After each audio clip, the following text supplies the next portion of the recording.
Hello and welcome, ladies and gentlemen. You're watching News Now on ET Now, and it's the earnings season. And let's begin the show then with straight up with earnings from Kotak Mahindra Bank. These are, remember, Q1 earnings. There were humongous expectations of high double-digit growth. Net profit was expected to surge to 65%, NIIs to 35%. However, net interest margins were expected to compress amidst rising cost of funds. But what do the final print numbers look like?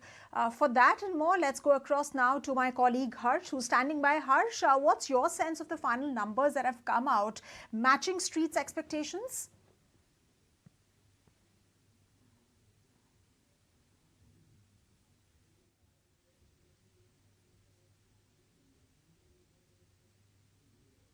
All right, then we seem to be having some issue connecting with my colleague Harsh. But remember, the big numbers of big earnings of the Kotak Mahindra Bank are now out. It is the earnings season, so Q1 numbers are out. And I'm told that Harsh is now joining us live on this very broadcast. Harsh, there were humongous and huge expectations of a high double-digit growth from Kotak Mahindra Bank. What do the final numbers look like? Take us through all of those details.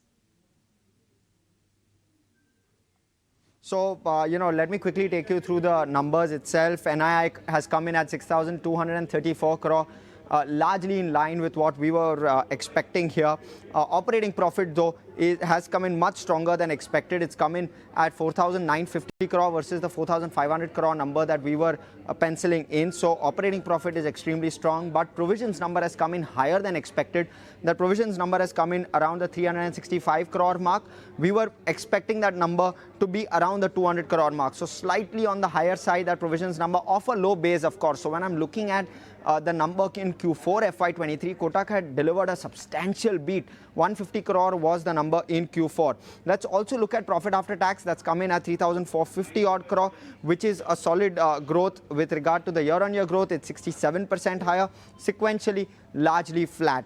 We were expecting that number around 3,200 crore, so definitely on the higher side, the profit after tax number. Asset quality has deteriorated slightly both on the GNPA and the NNPA. Nothing substantial in terms of deterioration, but have to wait and watch as to what has happened, where has the slippage really come from. So need to understand all of those. Of course, we are joined with Mahantesh Sabarad as well as Aditya Shah to try and break down these numbers. Let me come to you, Aditya, first. How are you reading into the Kotak numbers? Yes, Harsh, if you can let me know the loan growth and the deposits, so that would be great.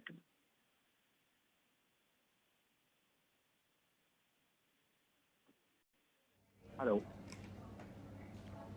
But I can't. Hello. Okay. So all in all, the net numbers are pretty strong. No problem as such. Quality has deteriorated a little bit, so we need to sit with the management on the con call, and they will tell us what to do. But as Uday Kotak says, that we are in the Cinderella moment for the credit cycle, and the cycle should continue to be very strong for Kotak as well. The only flip side is now for Kotak, the stock is a prisoner of what happens on the succession planning of the bank, and that's something that we need to get a color on. But overall, net, very strong numbers, nothing to complain about, and future guidance from the management needs to be really seen. Right. Thanks for that, Aditya. Let me switch over to Mahantesh. Mahantesh, strong numbers. That's very clear. We're looking at a NIM number of 5.57%. Of course, it's a decline sequentially. But how do you read into that NIM number?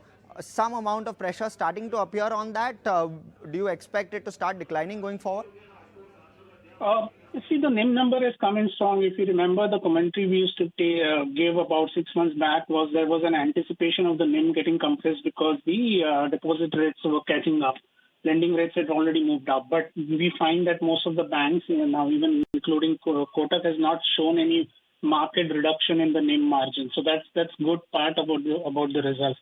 But what is not so good about, which you alluded to in terms of the overall provisions and the asset quality slightly deteriorating, but that has also affected, importantly, one more item which I consider is crucial. Their CAR, which is the CAR ratio, has come down. Capital adequacy ratio has actually come down, and the CET1 ratio is also in a way down. This would potentially mean that the bank has now started consuming capital instead of adding to the capital via the means of profits. So to me, the results are a slight disappointment. Asset quality not being good, CAR getting affected.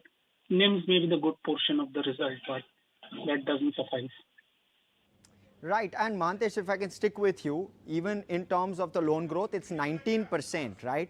Now, largely you expect someone like a Kotak to grow 20 plus. Is that how one should look at it? Yes, normally a bank like Kotak with a large retail focus should be growing faster than what they have delivered now. But more than the growth, I am more getting concerned about how the asset quality is deteriorating.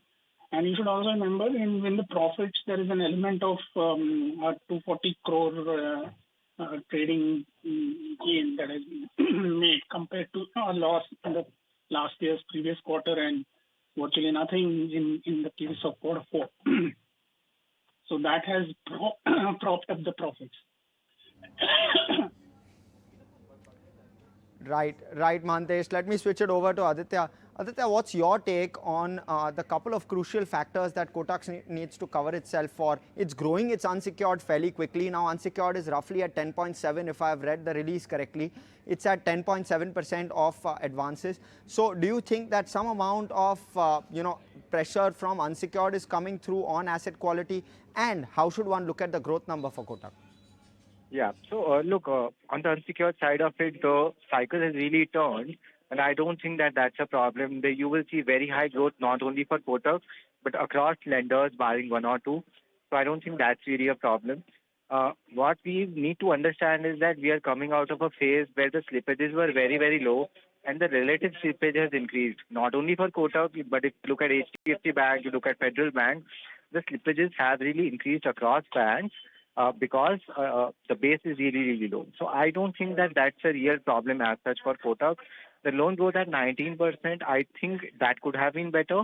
But I think knowing Uday Kotak as he really is, he will not try to misprice loans and he will try to be very cautious in this upcycle. So I don't think that that's really a problem. So net, the results are okay. There's nothing to get overboard or excited about. But I don't think that there's something to get disappointed about. I think that the stock price will only now react once Mr. Kotak says that who is going to replace him. And at that point in time, the phenomenal growth that we've seen last quarter and this quarter will then turn into the stock price. So that's the biggest thing I think that on Kotak banks we need to watch out for. Right. And Aditya, if I can come to you on who do you think is the best successor for Uday Kotak? Because that's really the golden question which hopefully might get answered today. So that's point number one. Also point number two, how are you looking at things on the deposit side for Kotak? Because that's crucial, right, Aditya? Yeah.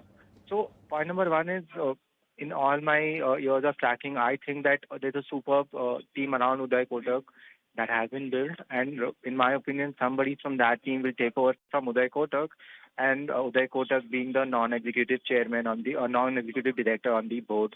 That's what Kotak Bank will do for the next 5 to 7 years. That's what we have got to see. On the deposit side of it, I think the deposit franchise for Kotak has now really matured.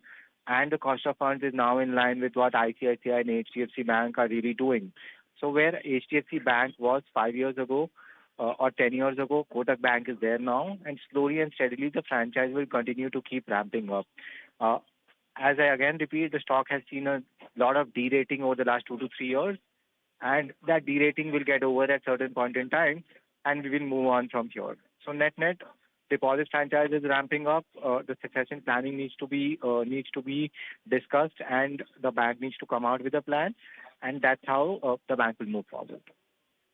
Right. Thanks for that, Aditya. Let me switch over to Mahantesh. Mahantesh, your take on leadership, of course, deposit growth, if at all you can cover that, and overall, how is Kotak looking in terms of its pricing and value? Because, you have some of these overhangs which will slowly start to go away over the next 6 months. Do you think that at the moment, at around 3.5 times price to book, Kotak is fairly attractive? So first question on the leadership front, I think it's an open debate there what really happens in terms of leadership ahead. Right now, the helm of the affairs is with Uday Kotak, so that's really good, but we don't know what the future is. Most of the investors are really worried about what's going to happen in the future. given the background of how RBI had asked Kotak to reduce its promoter holdings. Now, as far as the second question, which was on the deposit side, you will notice that the deposits have weakened because the CASA ratio has come down to 49%. It was 52.8 in the March quarter, and last year it was 58. Last year was an unusual number, but 49% that shows that sequential decline is not so good a number as far as the deposit growth is concerned. And as far as your question related to how the valuation of the bank would be ahead and how would the investors interpret it, the crucial number to really look at is what's really happening with the ROA, return on asset number. Now, the ROA number on a consolidated basis has improved quite vastly relative to what it was a year ago.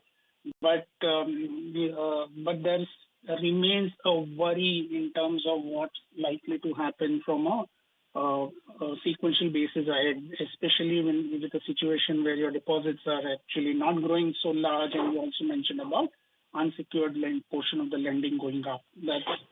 That these are worries that one may have. So ROA may be a good number that has been posted this quarter, but whether it will remain sustainedly up is something that needs to be debated, and that will determine the valuation.